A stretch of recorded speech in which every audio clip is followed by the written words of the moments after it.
La dynamique actuelle autour du dossier du Sahara occidental, Washington tente d'imposer, une sortie de crise accélérée fondée sur le plan d'autonomie marocain. L'administration américaine affirme désormais que le plan d'autonomie marocain est le plus sérieux, je cite, le plus crédible et le plus réaliste. L'objectif affiché est la conclusion d'un accord cadre d'ici, je dirais, quelques mois. Et le pouvoir algérien n'a aucun autre choix que d'accepter en vérité la décision américaine. Pour voir les choses clairement, il faut imaginer que Tebboune a désormais le bras tordu par l'administration de Donald Trump. Naturellement, les Américains ne vont pas jusqu'à l'humilier publiquement. C'est dire que le parrainage américain dans ce dossier est totalement assumé et il est quasi hégémonique. Washington accueille donc les rounds de négociations, rédige des projets de résolution pour le Conseil de sécurité, mais en allant tout de même dans le sens marocain, qui est désormais l'allié stratégique, il faut le souligner, dans la région de Washington. C'est dire que l'approche algérienne est désormais totalement écartée. L'architecture proposée ici, autonomie élargie, consultation finale sous souveraineté marocaine, reconnaissance internationale en échange de garanties économiques et sécuritaires, profite d'abord au Maroc, déjà soutenu par plus d'une centaine de pays sur son plan d'autonomie. La dynamique actuelle autour du dossier du Sahara occidental se structure désormais autour d'une logique que l'on pourrait qualifier de Trump 2, à travers laquelle Washington tente d'imposer une sortie de crise accélérée fondée sur le plan d'autonomie marocain, en forçant Maroc, Front Polisario et Algérie à s'asseoir à la même table sous parrainage américain. 2 rounds de discussion ont eu lieu récemment. Le premier à Madrid au début du mois de février dernier, le second à Washington les 24 et 25 du même mois de février. Le choix des Américains, mais aussi celui des Nations Unies, consiste à ne pas communiquer sur le sujet. Seule la presse marocaine distille quelques informations qui ont fuité au moment où Alger observe un silence très gêné.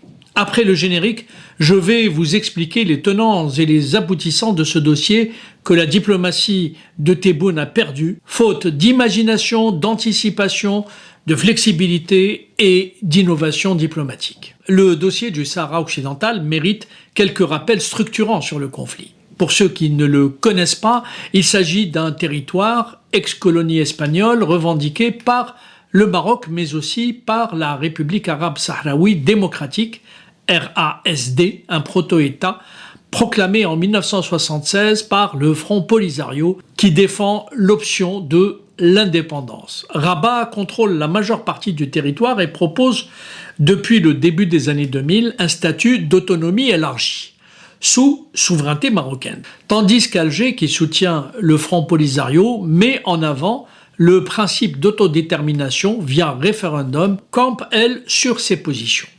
Depuis le cessez-le-feu de 1991, la question est officiellement sous égide onusienne. Mais le référendum d'autodétermination n'a jamais vu le jour en raison des divergences sur le corps électoral et la nature de la consultation. La rupture diplomatique totale entre Rabat et Alger en 2021, puis la reconnaissance par de nombreux États, dont la France et l'Espagne, de la souveraineté marocaine sur le Sahara, ont encore rigidifié les positions. La situation est restée longtemps bloquée, jusqu'en décembre de l'année 2020. Donald Trump entamait alors la première année de son premier mandat et, à la surprise de beaucoup d'observateurs, et notamment la surprise des Algériens, il se fendit d'un tweet pour reconnaître la souveraineté marocaine sur le Sahara en contrepartie de la normalisation Maroc-Israël, ce qui constitue un basculement majeur de la position américaine traditionnelle au moment où Donald Trump lançait les fameux accords d'Abraham qui visaient à normaliser les relations entre Israël et les États arabes. Cette reconnaissance, d'abord symbolique et unilatérale, ancre Washington dans une posture de soutien affirmée au plan d'autonomie marocain comme solution privilégiée. Les dirigeants algériens n'ont rien vu venir en vérité. incapable d'anticiper quoi que ce soit entre la fin chaotique du mandat de Bouteflika qui est resté longtemps malade, les bouleversements liés d'abord au Hirak, à l'instabilité institutionnelle et ensuite à la crise sanitaire, et enfin à un début, je dirais sans jeu de mots, boiteux du mandat de Tebboune qui a commencé par une longue maladie également et une hospitalisation en Allemagne. On s'en souvient, la diplomatie algérienne était, disons-le, pendant une dizaine d'années sur la touche. Avec l'alternance politique aux États-Unis, le pouvoir algérien pensait que le dossier était plié sous Biden. Les dirigeants algériens ont été incapables, là aussi, d'anticiper la seconde élection de Donald Trump en 2024. Revenu à la Maison-Blanche, le président américain ramène dans ses bagages une nouvelle doctrine, beaucoup plus interventionniste, je dirais, ne laissant à ses différents homologues aucune marge de manœuvre, surtout lorsqu'il s'agit d'États voyous ou de régimes antidémocratiques. Il décide donc de transformer cette reconnaissance de la souveraineté marocaine sur le Sahara en levier diplomatique central. L'administration américaine affirme désormais que le plan d'autonomie marocain est le plus sérieux, je cite, le plus crédible et le plus réaliste. Et désormais, Washington pousse à l'entériner dans un accord politique global. Dans les coulisses du Conseil de sécurité, des projets de résolution circulent qui visent à faire de ce plan la seule base de négociation au détriment de la référence explicite à l'autodétermination telle qu'interprétée par le Polisario et l'Algérie. Alors dans tout ceci, il y a un format de négociation exigé par Donald Trump avec la mise en place d'un calendrier accéléré et très séquencé. Qu'est-ce que cela veut dire concrètement ? Depuis début 2026, la Maison-Blanche impose un tempo inhabituellement rapide, avec une séquence en 3 temps. Réunion discrète d'abord à Washington, puis rencontre à Madrid et nouveau round dans la capitale américaine. Les 23 et 24 février 2026, les États-Unis organisaient donc un cycle de discussions à Washington, réunissant là aussi Maroc, Algérie, Front Polisario, Mauritanie et le représentant de l'ONU, formalisant de facto un format de négociation quadripartite élargi.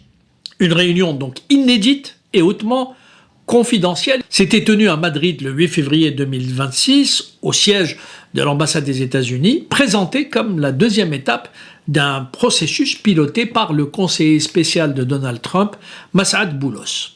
L'objectif affiché est la conclusion d'un accord cadre d'ici, je dirais, quelques mois, éventuellement signé à Washington au printemps 2026, ce qui illustre la volonté américaine de transformer une négociation de fond en opération politique à échéance très courte. En d'autres termes, lorsque Donald Trump en aura fini avec les mollahs iraniens, il passera au dossier qui oppose l'Algérie, le Maroc et le Front Polisario.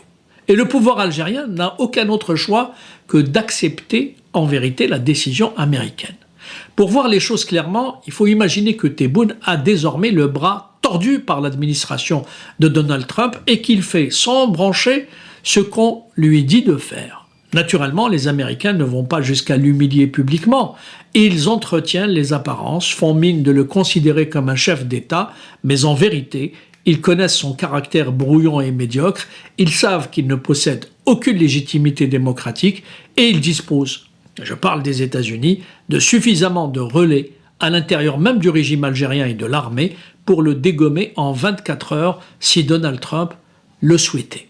C'est dire que le parrainage américain dans ce dossier est totalement assumé et il est quasi hégémonique. Les États-Unis ne se contentent plus d'un rôle de facilitateur discret.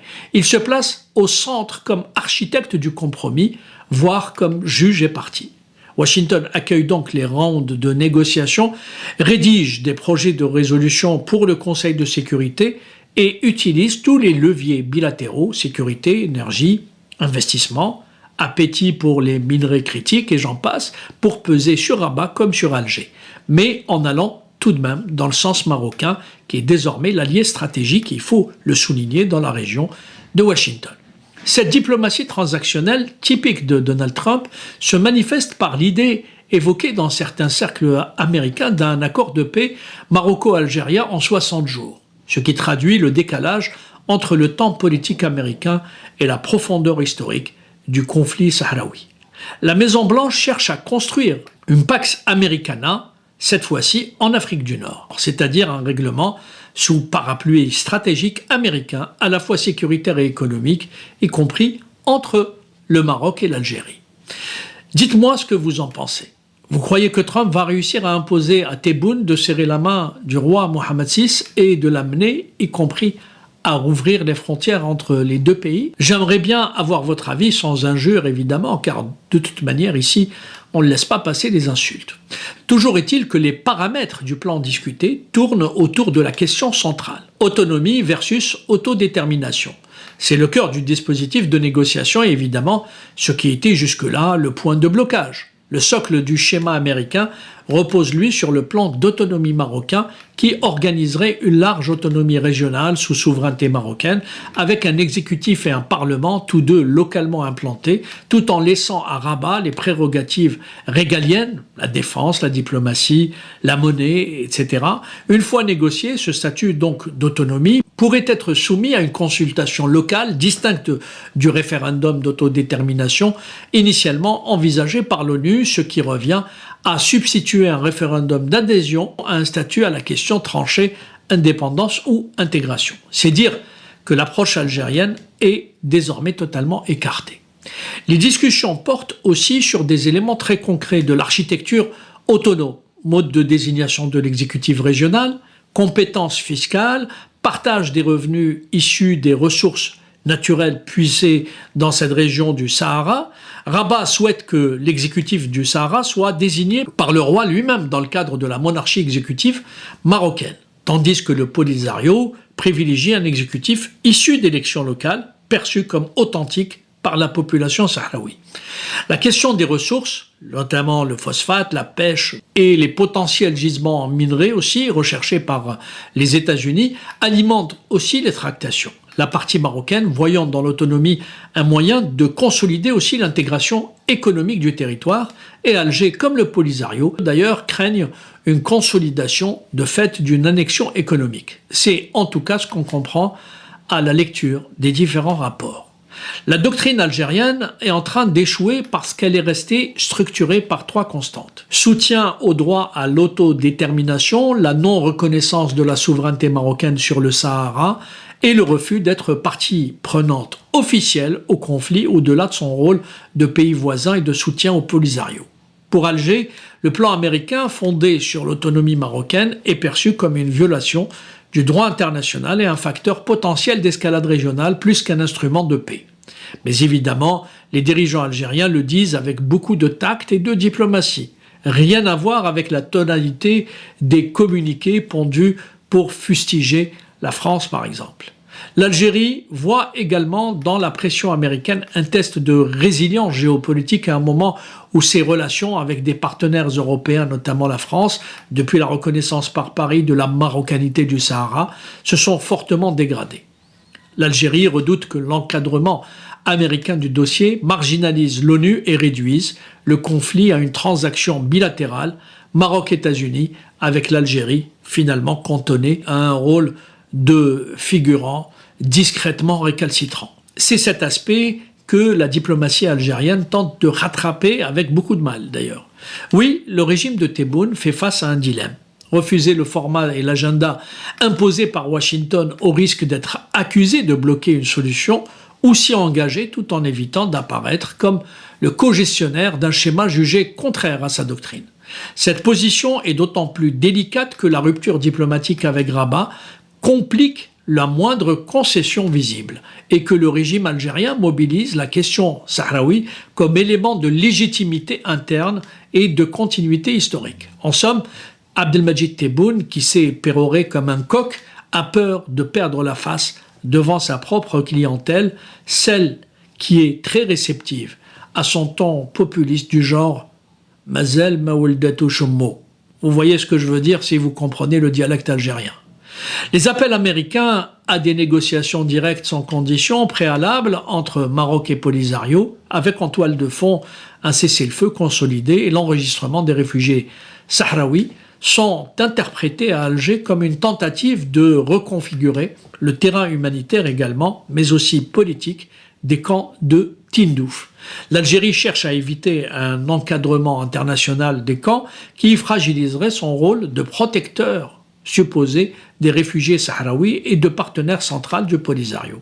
Les analyses des experts convergent sur l'idée que le plan Trump s'apparente moins à une médiation neutre qu'à la tentative d'achever un alignement international sur la position marocaine en encadrant les concessions de Rabat dans un cadre diplomatique présenté comme consensuel. L'architecture proposée ici, autonomie élargie, consultation finale sous souveraineté marocaine, reconnaissance internationale en échange de garanties économiques et sécuritaires, profite d'abord au Maroc, déjà soutenu par plus d'une centaine de pays sur son plan d'autonomie. Mais au-delà de cela, en vérité, Trump n'invente pas grand-chose. Il renoue avec une vieille tradition américaine qui considère que dans cette sphère dite arabo-musulmane, ce sont les monarchies qui sont les alliés de l'Amérique, alors que les républiques autoritaires sont souvent des États voyous, à l'image de l'Irak de Saddam Hussein, de la Syrie de Bachar al-Assad, de l'Iran d'Ali Khamenei, de la Libye de Kadhafi et désormais l'Algérie de Tebboune, il faut le dire. Donc il ne faut pas beaucoup d'intelligence à Tebboune pour qu'il comprenne qu'il a tout intérêt à bien se tenir, car après l'Iran, Donald Trump, qui est de nature à s'ennuyer vite, peut se trouver un autre abcès de fixation en se basant sur des faits objectifs, comme à chaque fois. C'est-à-dire qu'on peut contester la brutalité du président américain, mais il faut reconnaître qu'il s'attaque à ceux qui agissent comme des voyous. Donc, à chacun d'assumer ses responsabilités. À court terme, un accord cadre imposé par les États-Unis pourrait ouvrir la voie à une décrispation limitée entre Rabat et Alger, espérons-le, notamment sur certains dossiers économiques, mais sans forcément aboutir à une normalisation politique profonde. À moyen terme, si le Polisario se considérait exclu ou trahi, le risque de radicalisation et de reprise de formes de lutte plus violentes n'est pas exclu, surtout si la population sahraoui perçoit l'autonomie comme une solution imposée de l'extérieur et avec quelques manipulations algériennes, je dirais. Alors, il faut être très clair, je ne pense pas que les relations algéro-marocaines vont se rétablir et se normaliser sous Tebboune. Parce que, comme pour la France ou pour beaucoup d'autres dossiers, je ne pense pas que la diplomatie algérienne redeviendra sérieuse, respectée et respectable sous ce régime. Je crois qu'il faudra attendre la prochaine gouvernance, en espérant qu'il y aura un président plus sérieux que celui-ci, pour que les choses redeviennent plus ou moins normales. Pour l'Algérie, accepter aujourd'hui un compromis sous pression américaine tout en sauvegardant son image de défenseur des causes anticoloniales supposerait un travail de renarration interne complexe que Tebboune n'est pas capable de réaliser en vérité, par médiocrité et par incompétence surtout, d'autant plus que le conflit sahraoui est imbriqué dans la rivalité structurelle avec le Maroc. Pour Washington, enfin, la réussite de ce pari conditionne en partie sa crédibilité comme faiseur de paix, mais aussi sa capacité à sécuriser l'accès à des ressources stratégiques dans un contexte de compétition globale.